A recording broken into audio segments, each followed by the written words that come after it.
Hello everyone, welcome back to Techavro. In this quick video, I will show you how to add LUTs in Adobe Premiere Pro.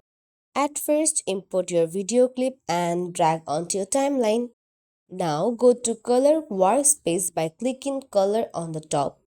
You can also open the Lumetri Color panel from Window. Click Lumetri Color. In the Basic Correction section, you will see an option that says Input LUT. Click the drop-down arrow, then choose Browse.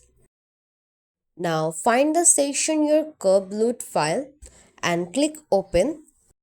Your LUT will be applied instantly to your clip. If it looks too strong, go to Creative tab and lower the intensity slider to make it look more natural.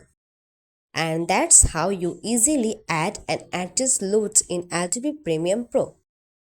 If you all like this video, please like and subscribe to our channel. Thank you.